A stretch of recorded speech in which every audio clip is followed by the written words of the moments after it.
여러분 안녕하세요. 반갑습니다. 과천 문원중학교 맞나요?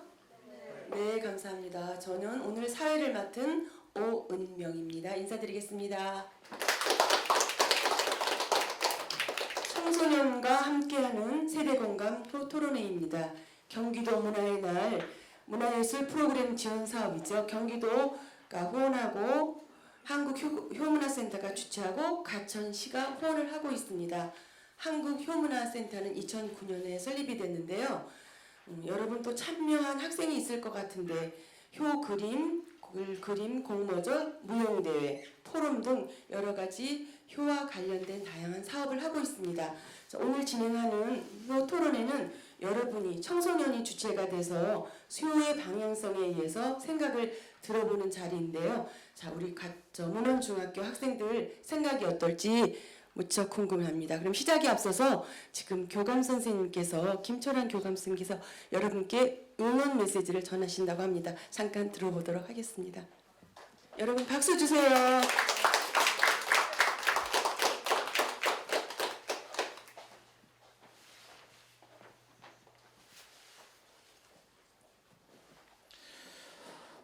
이렇게 여러분들 세대 공감효 토론회에서 뵙게 돼서 반갑습니다. 특히 우리 과천문화중학교 학생들은 토론에 굉장히 어떤 열정이 있고 그 토론 능력이 대단합니다. 저는 굉장히 토론 능력을 많이 발달시키는 그런 프로그램들을 많이 진행했기 때문에 고등학교 진학 가서도 우리 학교 과천문화중학교 학생들이 굉장히 토론을 잘하신다고 얘기를 들었습니다. 오늘 특히 우리 강지원 변호사님도 오시고 훌륭하신 분들이 오셔갖고 이 토론을 정말 멋지게 진행할 것으로 기대하고 있습니다. 어쨌든 이 효에 대해서 우리 효는 어쨌든 그 부모님을 편하게 모신다 이런 의미로 이제 지금까지 해석됐었는데 이런 의미들이 이제 점점 세대가 바뀌면서 어떤 변화를 맞는 것 같습니다. 아마 그래서 저도 이렇게 세대에 공감하는 효 토론회가 열린 것으로 그렇게 인식하였습니다. 오늘 여러분들은 이 세대 공감 효 토론회를 통해서 어떤 효에 대해서 진지하게 한번 생각하고 앞으로 우리가 부모님을 모신다든지 어떤 나이 들어서 어떤 부모님의 어떤 치매 이런 상황이 됐을 때도 우리가 어떤 그 사회적인 시스템을 마련하는 그런 발전 지향적 방안을 마련하는 그런 계기가 되었으면 합니다. 어쨌든 오늘 여러 우리 참관하는 학생들도 계시고 이렇게 우리 학교를 대표해서 세대공효 토론에 참석하는 토론자 6분도 계십니다. 그래서 우리 이 학생들이 이런 세대공효 토론을 통해서 효에 대해 진지하게 생각하고 앞으로도 이 우리 세대 공감하는 효에 대해서 진지하게 발전 제한적인 의견을 제시해서 우리 효에 대한 과천문화중 학생들의 가치관을 세우는 그런 데 일조했으면 하는 바람이 있습니다. 어쨌든 화이팅 하시고 오늘 토론회 잘 하시기 바랍니다. 감사합니다. 네, 감사합니다. 예, 교장 선생님이 여러분들의 응원사를 들었습니다. 자, 그러면 저희 주최시죠. 한국효문화센터 이사장님 잠깐만 학생들께 격려 말씀 부탁드립니다.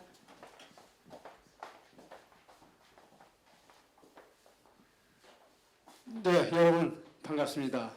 과천의 문원중학교, 문원이 과천에서 옛날부터 글 잘하고 또 집에서 여러 가지 부모님 말씀 잘 듣고 아주 유명한 지역이에요, 문원이. 그게 바로 문원중학교 학생 여러분들은 오늘 이 자리에서 효에 대해서 이야기하고 생각하고 토론하고 그거만으로도 이미 효자, 효녀, 효를 실천하는 분들이거든요. 우리 나와주신 우리 학생들, 강지원 변호사님 여러분들 함께 오늘 좋은 자리에 효를 더 많이 확산시키는 생각하는 그런 기회가 되기를 바랍니다. 감사합니다. 그럼 시작에 앞서서 오늘 자장을 맡으신 강지원 변호사님이십니다. 예, 저희 효 포럼을 지금 10년 넘게 맡아서 운영을 해주시고 있는데요. 따스하시죠, 일단. 그리고 사랑과 정의를 추구하는 사회운동가이십니다. 여러분 큰 박수 한번 주시겠습니까? 네, 그러면 자, 마이크를 강변호 선생님께 넘기도록 하겠습니다. 네, 여러분 반갑습니다. 네, 여러분, 여러분 반갑습니다. 문헌중학교, 이거 소문 많이 드는 학교인데, 유명한 학교죠. 네, 여러분 만나게 된 것을 반갑게 생각하고요. 자, 지금부터 우리가 이제 세대 공감 효 토론회라고 하는 건데, 여러분 이 효 앞에 세대 공감이라는 표현이 들어있는 것에 주목하기 바랍니다. 효는 그냥 일방적으로 아랫사람이 윗사람을 모시는 이런 식의 효가 아니고 이 세대가 공감해야 한다 그런 뜻이거든요. 그래서 옛말에 부자자효라는 말이 있습니다. 부모는 자유롭고 자녀는 효도한다는 거예요. 그러니까 쌍방향적인 이런 이제 사랑의 교감을 이제 늘 얘기하는 건데 오늘 여러분 만나게 돼서 정말 반가운데 여러분들 저를 잘 모르실 거예요. 텔레비에서 잘 못 보셨을 텐데. 근데 오늘 집에 가서 얘기해 보세요. 오늘 학교에서 강지현 변호사라는 분이 오셔가지고 이 효 토론을 같이 했는데 아세요? 하고 물어보세요. 그러면 여러분의 엄마 아빠들은 아무 대부분은 알아요라고 얘기하실 거예요. 그래서 이제 오늘은 우리가 이 효에 관해서 이 세 가지 주제에서 얘기를 하게 될 텐데 각자가 이제 주제 발표를 해주고 또 찬성 반대 발언을 이렇게 하는 순서를 갖도록 하겠습니다. 여러분이 지금 이 나이가 될 때까지 효를 한다고 했지만 효에 관해서 이렇게 진지하게 1시간 동안 집중적으로 생각해 본 적 있습니까? 자료 찾아보고 이렇게 토론 준비해 본 적 있습니까? 네. 오늘이 바로 그런 시간이 되기를 바랍니다. 여러분의 유익한 시간이 되기를 바라는데요. 예. 자, 그러면 이렇게 시작하겠습니다. 먼저 첫 번째 주제는 이런 겁니다. 진로 선택할 때 부모님의 의견을 존중해야 한다는 사회적 통념에 대해서 이야기를 하는데 찬성하는 쪽이 있고 반대하는 쪽이 있습니다.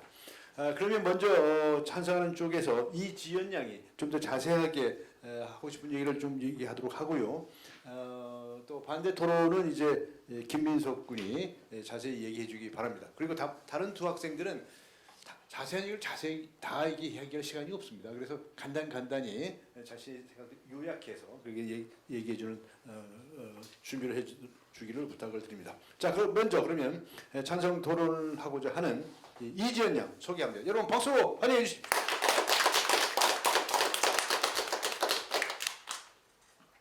안녕하세요. 저는 나의 미래 부모님과 머리를 맞대고라는 제목으로 입장을 펼칠 과천문헌중학교 3학년 이지연입니다.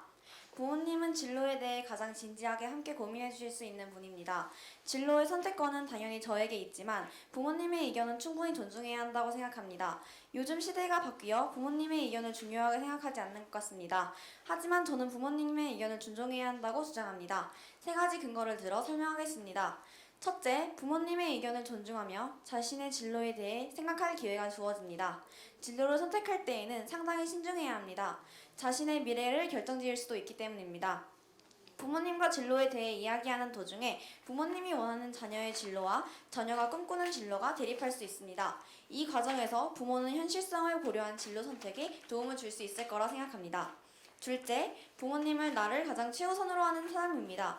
물론 모든 부모님들이 좋다고 할 수는 없지만 진로를 함께 고민해주시는 부모님들은 나에 대해 가장 잘 아시는 부모님들이 다수입니다. 부모는 부모로서의 욕심이나 자녀에 대한 애정 때문에 객관적이지 못할 수도 있습니다. 그래서 많은 사람들은 입시 전문가들에게 도움을 요청하죠. 하지만 아무리 입시 전문가들에게 물어봐도 얻는 것이 많진 않습니다. 입시 컨설팅 업체가 공부 방법이나 진로의 방향에 도움을 주기보다는 대학 입학에 대해 겉핥기식으로 입결 정도만 비교해서 알려주는 경우가 많습니다. 이는 SN 독학기숙학원의 윤석기 강사님의 의견이었습니다. 별로 도움이 안 되는 입시 컨설팅을 돈 내고 받는 것보다는 자녀의 행복을 바라는 부모님의 의견을 듣는 것이 더 이득이지 않을까요? 셋째, 현재의 부모님들은 바뀌는 시대에 따라가려고 노력합니다. 부모님들도 시대가 빠르게 바뀌고 있다는 것을 알고 있습니다. 자녀의 진로 관련 영상의 조회수가 상당히 높으며 다양한 진로 관련 성인용 책 등이 편찬되고 있는 것으로 부모님들의 상당한 노력을 느낄 수 있습니다. 빠른 변화에 민첩하게 대처하려고 하는 부모님들의 의견이라면 충분히 반영할 가치가 있다고 생각합니다. 요즘은 부모님들이 자녀가 꿈꾸는 꿈이 자신이 원하는 꿈이 아니라고 해서 꿈꾸지 말라고 하시는 분들은 소수라고 알고 있습니다. 진로는 인생에 대해서 정말 중요한 부분입니다. 이 부분을 결정지을 때 나를 가장 소중히 여겨주고 나의 진로에 대해서는 그 누구보다 관심을 많이 가지는 부모님들의 의견을 존중하면 도움이 되지 않을까 싶습니다. 이상입니다. 네, 한번 박수 보내주세요. 부모님의 의견을 존중하자라고 하는 그런 찬성 발언을 했고요. 이번엔 김민석 군입니다. 여러분 박수로 환영해 주십시오. 안녕하십니까. 진로 선택 시 부모님의 의견을 존중해야 한다라는 주제에 대해서 반대측 의견을 펼칠 과천문헌중학교 3학년 김민석입니다. 제목: 내 인생의 책임자. 오늘날 많은 청소년들은 진로를 빠르게 결정하기 요구받습니다. 어딜 가나, 누굴 만나나, 무엇이 되고 싶냐는 질문은 청소년들을 늘 따라다닙니다. 또 많은 부모님들이 아이들의 진로에 관심을 가지고 적극적으로 진로 선택에 대해 조언합니다. 저희는 이러한 진로 선택에 대한 부모님의 조언을 존중해야 한다라는 논제에 대해 다음 3가지 이유를 들어 반대합니다. 먼저, 부모님은 나에게 가장 알맞는 진로를 조언해 주진 못합니다. 부모님의 조언은 부모님의 경험에서 나오는 것입니다. 학창 시절의 기억, 주위 친척들, 지인들의 상황 등이 조언에 반영되는 것이죠. 하지만 여기에는 대부분 진로 선택에 가장 중요한 나의 관심과 흥미가 빠져 있습니다. 청소년들은 사춘기를 지나며 부모님과 대화 및 교류하는 시간이 점차 줄어듭니다. 이는 더 이상 부모님이 나에 대해 가장 잘 아는 사람은 아니라는 것입니다. 따라서 자연스럽게 부모님의 조언은 내 상황과 조금 동떨어진 것으로 이어지게 되고, 이러한 조언을 진로 선택 시 존중해야 할 필요성 역시 줄어드는 것입니다. 또 부모님에 의해 선택한 진로는 힘든 일이 닥쳤을 때 극복해내는 것이 어렵습니다. 누군가의 권유에 의해 시작한 일은 꾸준히 지속하는 것이 어렵습니다. 내가 원해서 시작한 일이 아닌 만큼 힘들거나 어려운 상황에 처했을 때 이를 넘어서고자 하는 마음도 적기 때문입니다. 이는 진로에 대해서도 마찬가지입니다. 어떤 진로를 선택하던 힘들고 어려운 때는 있습니다. 만약 그 진로가 부모님의 조언에 의해 선택한 진로라면 이를 이겨내는 것은 결코 쉽지 않을 것이고, 더 나아가 부모님을 원망하게 되고 사이도 틀어지게 됩니다. 따라서 진로의 결정은 부모님의 조언이 아닌 나의 마음과 선택에 따라 이루어져야 합니다. 마지막으로 나의 인생은 내가 책임지는 것입니다. 청소년 시기는 부모님의 보호 아래 자라는 때로 부모님의 생각과 의사가 가장 중요하게 여겨질 수도 있습니다. 하지만 성인이 된 후 시간이 지날수록 부모님은 날 보호하고 책임을 질 수 없으며 오히려 내가 부모님을 보살펴야 하는 시기가 올 것입니다. 진정한 효는 부모님이 원하는 직업을 가져 살아가는 것이 아닌 내가 나를 스스로 책임질 수 있는 직업을 가지는 것임을 잊어서는 안 됩니다. 이러한 3가지 이유로 저희는 부모님의 의견을 진로 선택 시 존중해야 한다라는 주제에 대해서 반대합니다. 네, 박수 보내주세요. 네, 아주 각각 3가지씩의 이유를 들면서 소신을 피력을 해줬습니다. 다른 두 학생들은 어떻게 느꼈습니까? 바로 찬성 반대 발언 해줄 분 학생들 어느 학생 얘기하겠어요? 예. 반대측 두 번째 토론자 문헌중학교 3학년 서희입니다. 서희양. 예. 먼저 저 첫 번째 찬성 토론자께서 현재 부모님들이 바뀌는 시대에 따라가고 있다고 노력한다고 말씀해 주셨습니다. 하지만 부모님들과 학생들의 나이 차는 약 30년이라는 시간을 가지고 있습니다. 부모님이 진로를 선택했던 시기의 사회의 모습이 앞으로 학생들이 살아갈 모습과는 많이 다릅니다. 부모님이 지금 자녀의 진로 관련 영상을 열어보고 또 노력을 하신다고 하더라도 현실적으로 지금 21세기 현대사회를 맞이하는 학생들은 자기 친히 직접 진로를 선택해서 부모님보다 현실적으로 더 적응하고 판단력이 더 빠를 수 있다고 생각합니다. 세상 달라졌다 이 얘기죠. 근데 또 이쪽은 어떤 학생 얘기 발언하겠어요? 네, 김시은 양. 네. 네, 반대측 첫 번째 토론자분께서 그 부모님의 조언이 부모님이 지금까지 하신 경험으로부터 나왔다고 했는데 그게 딱히 자신이 학생의 관심 분야라든지 그 진로와 관련되지 않아서 존중할 필요성이 적다고 말씀하셨습니다. 그런데 사실 부모님이 지금까지 인생에서 겪어오신 경험을 절대 무시해서는 안 된다고 생각하거든요. 왜냐하면 경험으로부터는 배움을 얻을 수 있고 또 배움으로부터는 발전할 수 있기 때문에 진로에 관한 부모님의 진심 어린 조언은 앞으로 학생들이 시행착오를 줄일 수 있도록 도와주는 매우 의미 있는 네. 의견이라고 생각합니다. 네. 또 박수 중간 쳐볼까요? 또 다른 학생. 얘기하세요. 자연스럽게. 예. 신지원이야? 예. 부모님의 경험은 아까 말씀드렸다시피 지금 이렇게 빠르게 바뀌는 시대에 맞지 적절하지 않다고 생각을 합니다. 그래서 전문가의 의견을 조금 더 들어보면서 진로를 결정해야 되지 않는가 이렇게 생각을 하고요.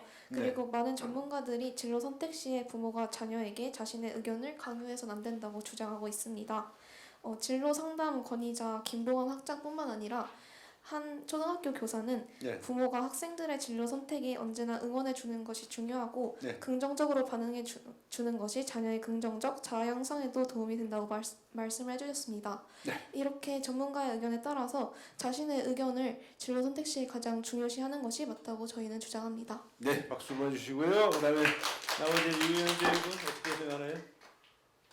저희가 말씀드리고 싶은 거는 부모님의 의견을 존중하고 그 의견으로부터 어느 정도 도움을 받자라고 말하고 싶은 게 저희의 주된 의견이고요. 그렇기 때문에 이제 아무리 입시 전문가들의 도움을 받더라도 저희를 가장 가까이서 봐시고 저희한테 가장 집중하시는 부모님들이 저희를 위해서 말해주시는 의견을 우리는 이제 부모님과의 세대가 다르니까 부모님의 경험은 우리에게 도움이 될 수 없으니까라고 생각을 하고 무시하기보다는 부모님도 이제 발빠르게 현대 사회에 대해서 여러 가지 정보를 습득하시는데 이로부터 얻은 정보들을 저희가 그냥 무시하고 우리 의견만 가지고 진로를 결정하기보다는 그들의 의견을 존중하며 그로부터 어느 정도의 도움을 얻는 것이 효를 실천하는 방법이 아닌가라고 생각합니다. 네.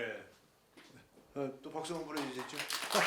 근데 이거 김민석 군은 고개를 끄덕끄덕 하는데 뭐 동의하는 건 뭐예요?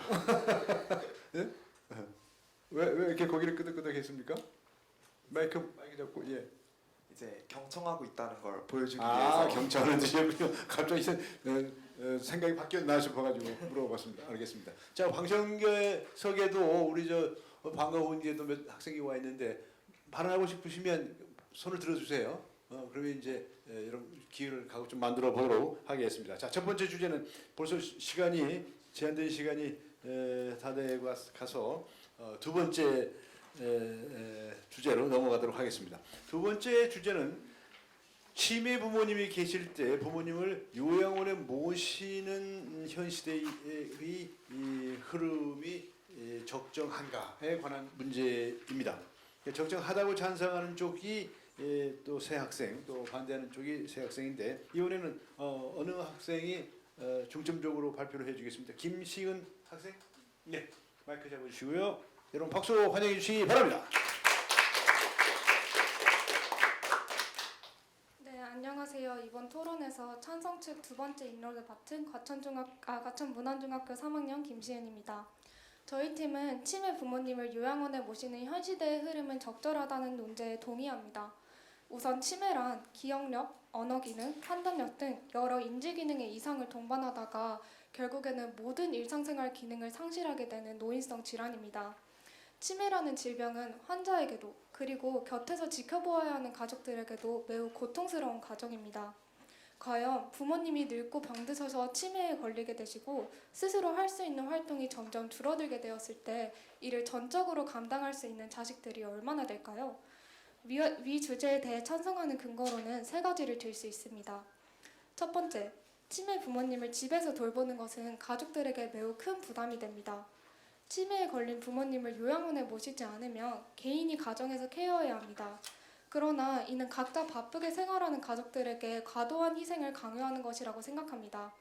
대한민국 치매현황 2020 보고서에 따르면 치매 환자 1인당 연간 관리 비용은 무려 2,072만 원으로 추정된다고 합니다. 이렇게 금전적인 문제뿐이 아니라도 돌봄 과정에서 정신적으로 받는 스트레스 또한 매우 크다고 생각합니다. 두 번째, 사적 보육과 공적 보육에는 매우 큰 질적 차이가 있습니다. 가정에서 치매 부모님을 모시는 것은 사랑하는 마음만으로는 한계가 있다고 생각합니다. 아무리 부모님을 진심으로 위하고 잘 케어해드리고 싶어도 서툰 돌봄은 오히려 부모님이 겪고 계시는 질병에 악영향을 끼칠 수도 있습니다. 하지만 국가 차원에서 운영하는 요양원에서는 요양사 자격증을 보유한 전문가들이 치매와 같은 질환을 앓고 계시는 환자들을 돌보기 때문에 치매 부모님께서 더 전문적인 보육을 받으실 수 있습니다. 세 번째, 가정 돌봄 시 치매 부모님을 올바르게 대하지 않는 경우도 많습니다.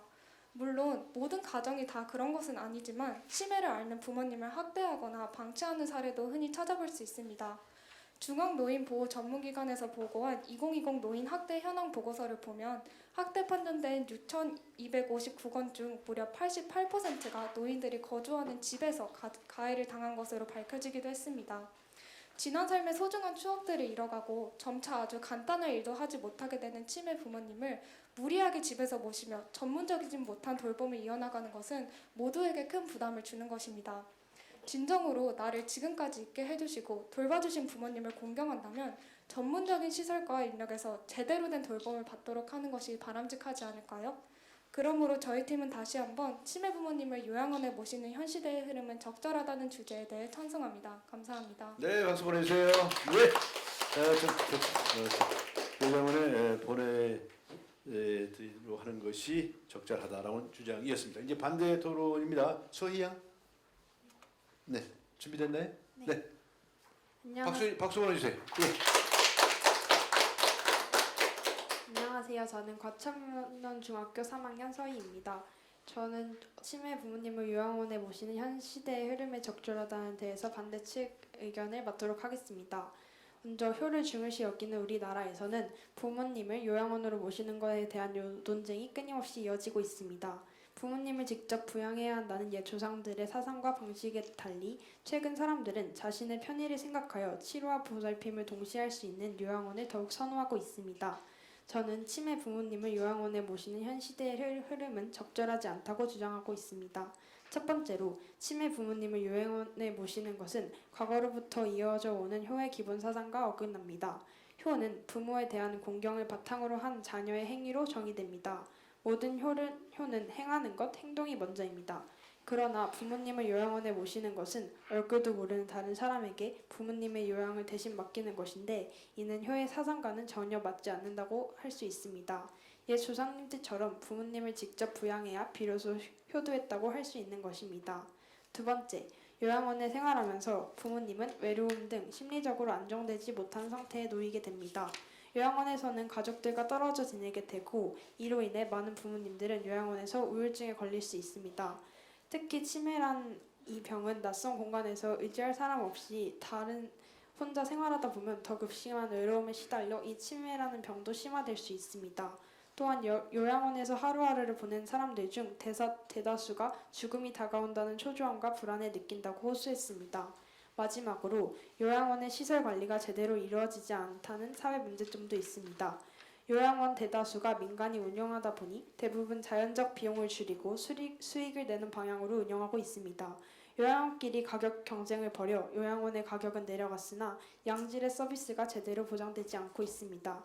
치료보다는 돌봄 서비스 위주다 보니 입소자를 채우기 바쁘고 제대로 된 복지 서비스가 이루어지고 있지 않는 게 현재 요양원의 현실입니다. 치매 부모님이 자식에게 가장 바라는 것은 과연 치료와 돌봄이 있는 요양원일까요? 많은 부모님은 자식 곁에서 같이 머무르고 싶은 마음, 사랑이 있을 것입니다. 그동안 많은 조상님이 행해오신 대로 부모님의 남은 일생을 가족들의 사랑 속에서 마무리할 수 있도록 곁을 지키는 것이 자식의 도리라고 생각합니다. 감사합니다. 네, 박수 보내주세요. 네. 어떻게 양쪽이 모두 다 세 가지씩의 이유를 들었네요? 그렇죠? 예. 어느 것이 정말 올바르게 잘 모시는 거냐? 부모를 직접 모시는 경우에도 잘 제대로 못하는 경우가 있다라고 하는 측면이 있는가 하면 또 다른 측면에서는 아니 요양원 시설 관리가 제대로 잘 안 되는 경우도 있다. 이런 이제 주장들이 제시가 됐습니다. 다른 두 학생들은 어떻게 생각합니까? 네, 오늘 학생 이지연 학생.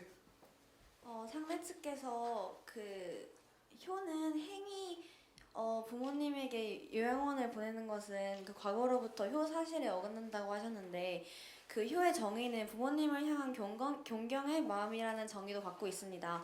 그 행위만이 그 효를 표현할 수 있는 것은 아닙니다. 공자도 효의 본유 개념으로 공경하는 마음을 강조하고 있는데 그 마음만으로 부모님을 공경한다면 전문적인 사람들에게 맡길 필요가 있다고 생각을 하고, 그리고 곁에 있기에 사랑을 느낄 수 있다고 마지막에 말씀하신 것 같은데, 그 치매를 가지고 계신 부모님들이 계속 곁에 있다면 그들은 자신이 짐이 되지 않는지 죄책감도 느낄 것 같다고 생각이 들었습니다. 네, 좋은 의견 얘기를 했고요. 또 다른 반대 쪽에도 좋은 의견이 있겠죠. 예, 김민석 군. 예.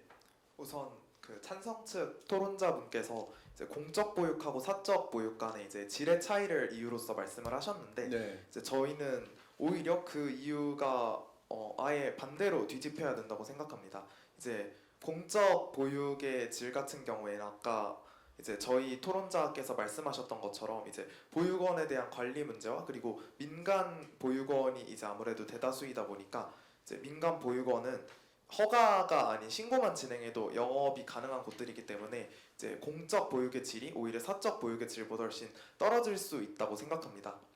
그리고 치매라는 병의 특성에 대해서 말하고 싶은데, 이제 치매의 대표적인 증상으로는 기억력 장애가 있고, 이제 치매가 점점 진행될수록 저장된 기억도 점차 사라지면 새로운 기억을 생성하고 적응하는 능력도 크게 떨어지게 됩니다.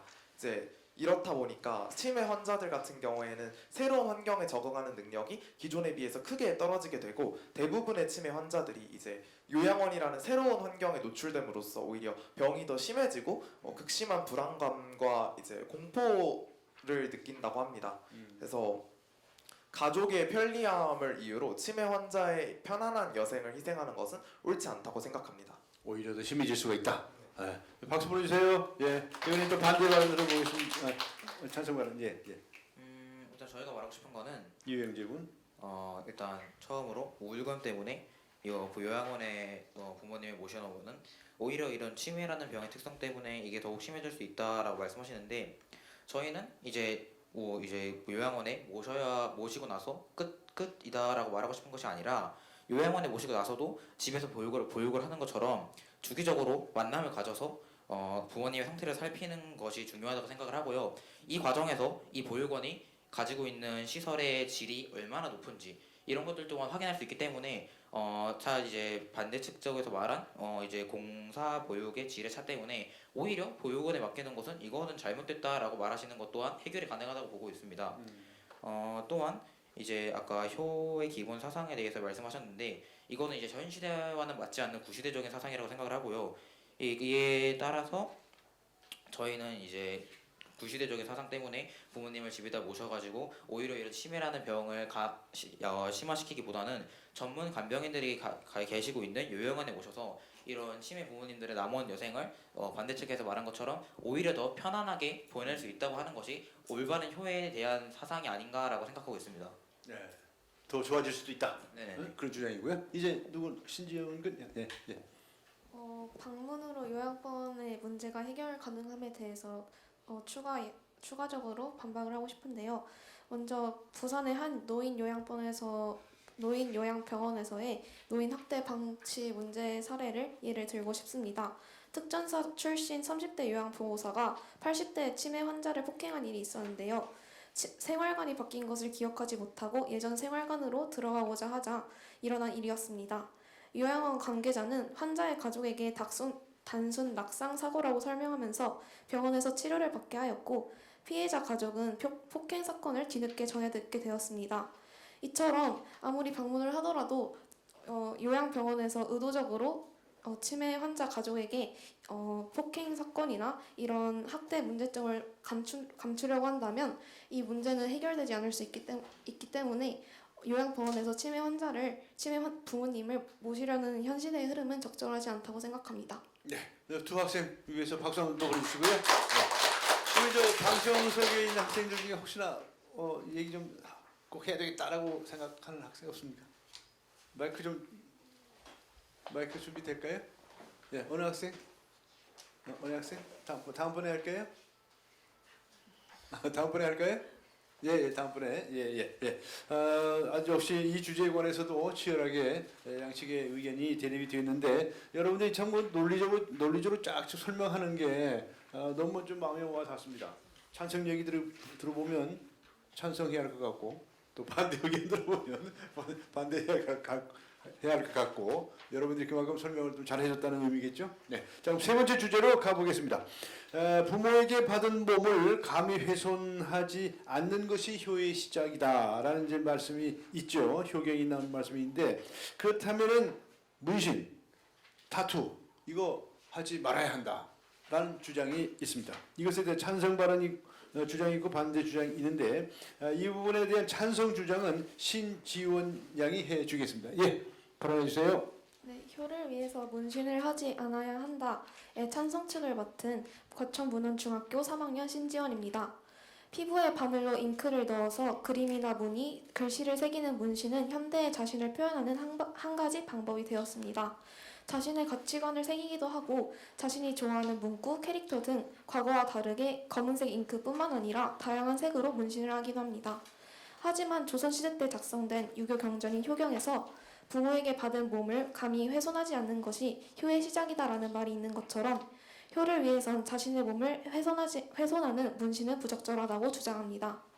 첫 번째로 문신이 자신을 표현하는 방법이 되었다 하더라도 부모님 세대에서 문신에 대한 인식은 아직 좋아지지 않았습니다.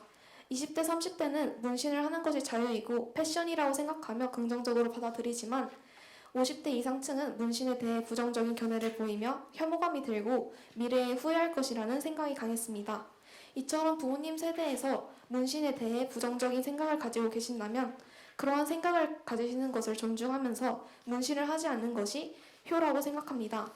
두 번째로는 문신은 조선시대의 하나의 형벌이었고 조선시대뿐만 아니라 동양과 서양에서 형벌을 나타낼 때 사용하는 방법이었기 때문입니다. 현대에는 익숙하지 않은 말인 경치다는 혹독하게 벌을 받는 것을 의미하며 조선시대 형벌인 경영에서 유래된 말입니다. 경영은 도둑질한 자에게 가했던 형벌로 얼굴이나 팔뚝에 제명을 문신으로 새겨넣는 벌이었습니다. 문신은 조선시대 외에도 중국 고대의 형벌 중 하나였고 서양 장편 소설인 주홍 글씨에도 나오는 형벌이었습니다. 이렇게 과거의 형벌로 여겨졌던 문신을 하는 것은 우리에게는 별건 아니라고 여겨질 수 있지만 부모님의 입장에서는 이해되지 않는 불효스러운 일일 수 있습니다. 이렇게 효를 위해선 문신을 하지 않아야 한다고 주장합니다.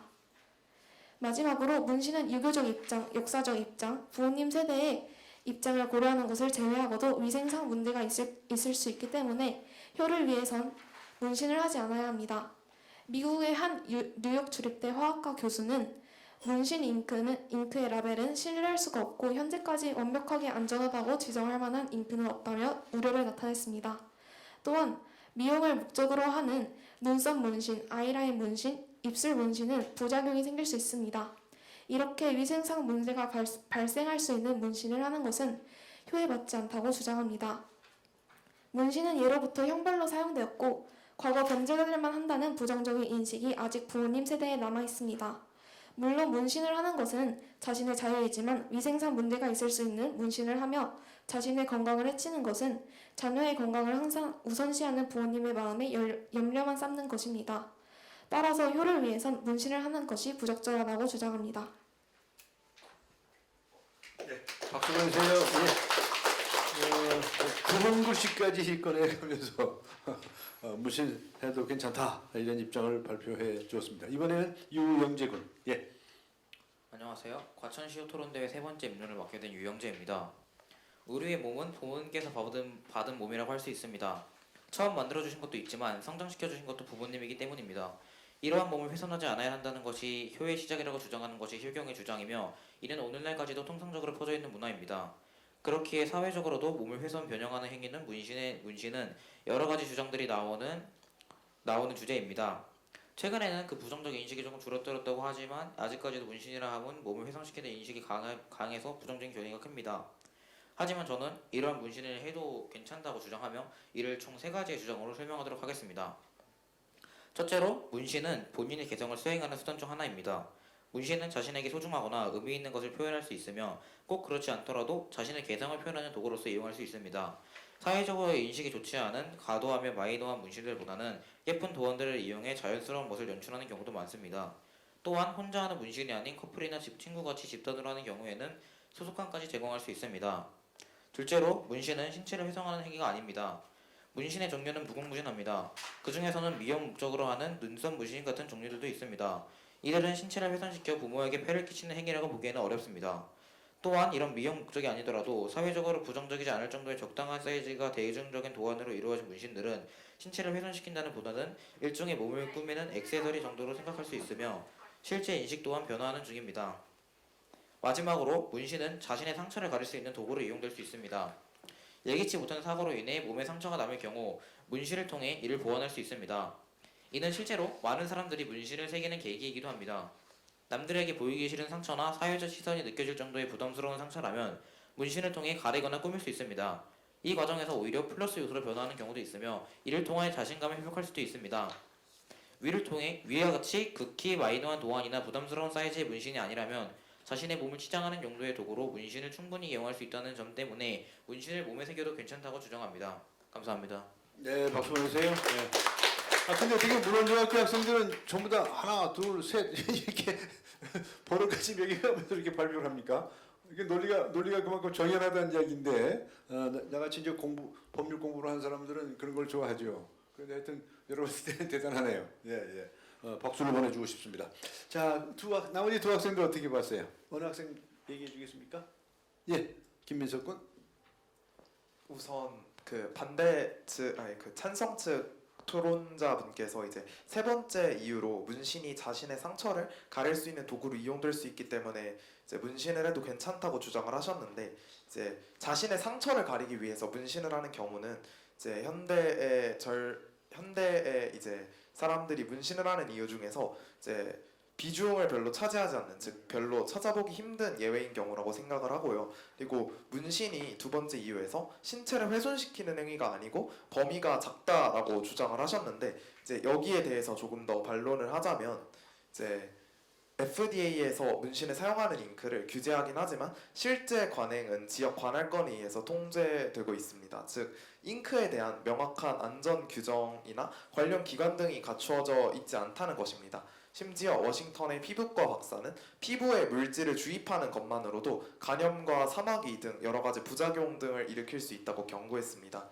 멸균되지 않는 도구와 오염된 잉크의 사용이 감염으로 이어져 오히려 타투가 지워지지 않는 흉이 될 수 있다고 생각합니다. 해가 된다. 네. 그에 대해서 어떻게 생각해요? 얘기해 보세요. 네, 이지연요? 저 그거 전에 그 반대 측에서 조선시대의 형벌의 방법이었다고 하셨는데, 이는 그 문신은 몸에 색소를 넣어서 그림을 그리는 것인데 이는 과거에 했던 화장과 별 다를 것이 없다고 저는 느꼈습니다. 과거에도 화장을 했는데 그 과거의 화장품이라고 해도 그 피부에 스며들어서 좋지 않은 영향을 미칠 것입니다. 만약에 효경의 말을 따라야 했다면 과거에 화장하는 것도 불효라고 할 수 있다고 생각이 들었습니다. 네, 그래요. 이지연 양의 주장이었습니다. 또 다른 학생. 네, 서희양.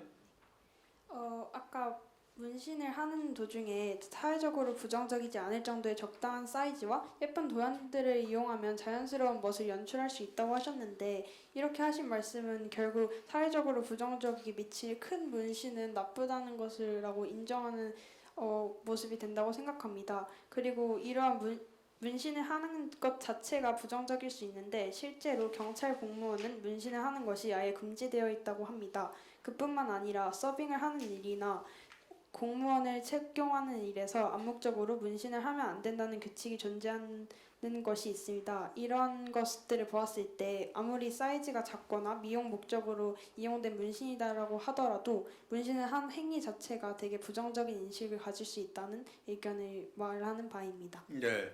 이 부분에 대해서 유영재 군이 뭐 얘기 한번 해야 되겠는데? 발표를 했으니까? 일단 처음으로 이제 사회적으로 인식이 좋지 않은 과도하며 마이너한 문신들이 이제 저희가 말했던 것처럼 이렇게 말하신 거는 이제 우리 찬성 측도 반대 측도 이게 문신이 좋지 않은 거냐고 말하는 거 아니냐라고 말씀해 주셨는데, 이렇게 사회적으로 이제 과도하고 마이너한 문신들 같은 경우에는 이제 다른 거에서 비유하며 말할 수 있는데 이제 화장이나 옷 같은 경우에도 이제 사회적으로 과도하며 마이너한 것들은 이제 부정적인 인식을 가질 수 있기 때문에 이건 비로소 문신에만 있는 문제가 아니라 전체적으로 있는 문제라고 생각하기 때문에 그다지 중요한 의견이라고 받아들이지 않았고요. 이제 두 번째로 암묵적으로 공무원들은 문신을 하면 안 된다. 이거는 이제 현 시대의 흐름이 변하고 있음에 따라 그렇지 않은 경우가 훨씬 더 많다고 생각을 하고요. 예를 들어 소방관 같은 경우에는 그런 문신에 대한 제도도 변화 없으며 암묵적으로 금지한다는 것은 형식적으로는 금지되지 않은 것이라고 생각되기 때문에 공무원 중에서도 이런 문신을 갖는 경우가 많으며 이제 서빙을 하는 알바의 경우에도 문신을 가지고 있으면 부정적인 영향을 줘서 장사에 방해가 될 수 있다라고 말씀을 하신 것 같은데 이는 이제 최근에 20, 30대 저거 많게는 40대까지에도 문신에 대한 대중적인 인식이 변하고 있음에 따라 그다지 중요한 문제라고 생각되지 않습니다. 그리고 따로 더 말하고 싶은 것은 아까 첫 번째 주자께서 말하신 것처럼 문신은 예로부터 형벌이었기 때문에 부모님들은 이에 대해서 부정적인 인식을 가질 수 있다라는 것에 대한 반론인데 이제 조선시대 때부터 형벌이었기 때문에 부모님들은 부정적인 인식을 가질 수 있다라고 말하셨는데 이거는 이제 너무 옛날 이야기이기 때문에 부모님들이 너무 옛날 이야기 때문에 이것 때문에 부모님들이 부정적인 인식을 가진다? 이거는 맞지 않는 이야기라고 생각합니다. 네, 저는 이렇게 얘기했습니다. 어떻게 생각해요? 네, 신지연 양이 마이크를 잡았습니다. 조선시대 때문에 부모님께서 이러한 인식을 가졌다고 하는 거는 너무 오래되고 맞지 않는다라고 말씀을 해주셨는데 저희가 설문조사를 아까 말씀드렸다시피 실제로 50대 이상층은 문신에 대해서 부정적인 견해를 보이고 있습니다. 조선시대 때 이후뿐만이 아니더라도 이미 50대 층에서 부정적인 인식을 가지고 있으시기 때문에 문신을 하는 것이 효를 위해서는 불필요하다고 생각합니다. 네, 아유 거의 뭐 자유 토론식으로 지금 진행이 되는데 그렇게 미리 다 준비한 것처럼 그렇게 대답들 합니까? 네, 여러분들에게 박수를 보내주고 싶습니다. 대단하네요. 네, 감사합니다. 네, 방청석에서 혹시 마이크 한번 드려볼까요? 어떤 주제에 관해서 어떤 생각을 갖게 됐다든가 아니면 뭐 찬성 또는 반대하고 싶다든가 마이크 한번 줘보세요. 예. 저는 이제 그 아까 유현재님이 말씀하셨던 네. 효를 위해서 문신을 하지 않아야 된다는 의견에 동의를 하는데요. 네. 약간 그 신지원님께서 말씀하신 그 자료들이 그 첫 번째가 조선시대 문신이 하나의 형벌이었다고 했는데 네. 이게 정확하게 말하자면 문신이 아니라 낙인에 가까워서 원하지 않아도 강제로 찍히는 그런 불에 달구어진 쇠 같은 거를 말하는데 문신과는 약간 거리가 있다고 봅니다. 둘이 지울 수 없다는 건 동일하지만. 네. 그리고 이제 그 주홍 글씨도 사실 문신은 아닙니다. 그냥 레터링된 그 주황색 글씨를 평소에 달고 살아가는 거죠. 그리고 그 이제 여기에 뭐라고 해야 되지? 그 과거에 형벌로 여겨졌던 문신을 하는 것은 이제 부모님의 입장에서는 이해가 안 된다고 하는데요.